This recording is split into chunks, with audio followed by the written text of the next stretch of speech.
మంత్రి బాధ్యత స్వీకరించిన మిత్రులు మహమ్మద్ అజారుద్దీన్ గారు, సికింద్రాబాద్ కాంగ్రెస్ పార్టీ అధ్యక్షులు రాజ్యసభ సభ్యులు అనిల్ కుమార్ యాదవ్ గారు, ఈ పత్రికా సమావేశంలో పాల్గొన్న పాత్రికేయ మిత్రులందరికీ మనస్ఫూర్తిగా నమస్కారం. ప్రధానంగా ఈ పత్రికా సమావేశం 11 తారీఖు నాడు జరగబోయే జూబ్లీహిల్స్ శాసనసభ ఉప ఎన్నికల సందర్భంగా జంట నగరాల ప్రజల్ని, జూబ్లీహిల్స్ శాసనసభ నియోజకవర్గ ఓటర్లని విజ్ఞతతో ఆలోచన చేసి తెలంగాణ రాష్ట్ర అభివృద్ధికి అవసరమైన ప్రణాళికలను రచించడానికి, అభివృద్ధి పదం వైపు నడిపించడానికి ఒక ఆలోచన చేసే నిర్ణయం తీసుకోవాల్సిందిగా ఈనాడు తెలంగాణ రాష్ట్ర ముఖ్యమంత్రిగా వారికి నేను విజ్ఞప్తి చేస్తున్నా. ఎన్నికల సందర్భంగా 3 ప్రధాన రాజకీయ పార్టీలు తమ తమ యొక్క విధానాలను, ఆలోచనలని ప్రజల ముందు వివరించడం జరిగింది. సరే, ఎవరు ఎన్ని మాట్లాడినా నేను ఒక సూచన చేయదలుచుకున్నా.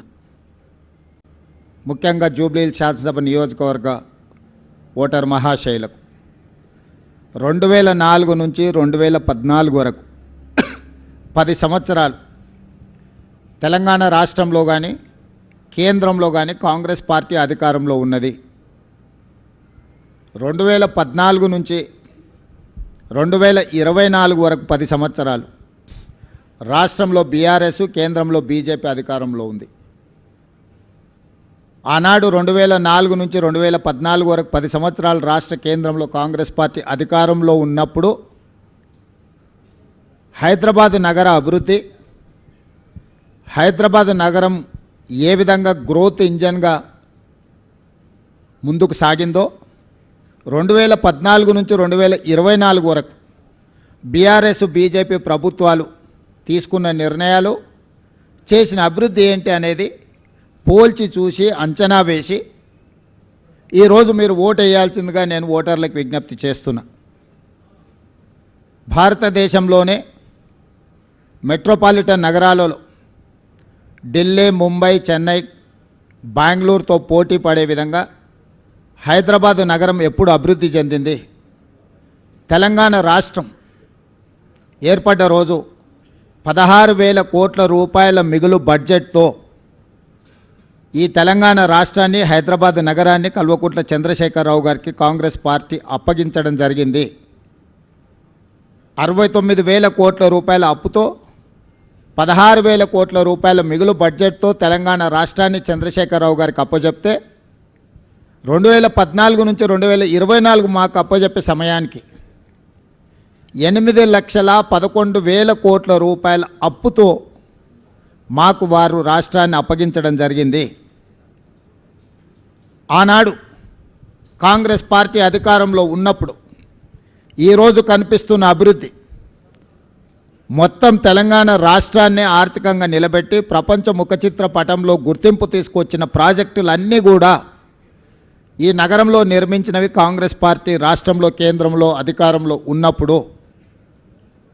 ప్రధానమంత్రిగా మన్మోహన్ సింగ్ గారు, ఉమ్మడి రాష్ట్ర ముఖ్యమంత్రిగా డాక్టర్ వైఎస్ రాజశేఖర రెడ్డి గారు, అంతకంటే ముందు కొనసాగించిన తెలుగుదేశం పార్టీ ప్రణాళికలను ముందుకు తీసుకెళ్లడమే కాకుండా ఈ నగరాన్ని ఒక గొప్ప నగరంగా, మహానగరంగా తీర్చిదిద్దిన మాట వాస్తవం కాదా?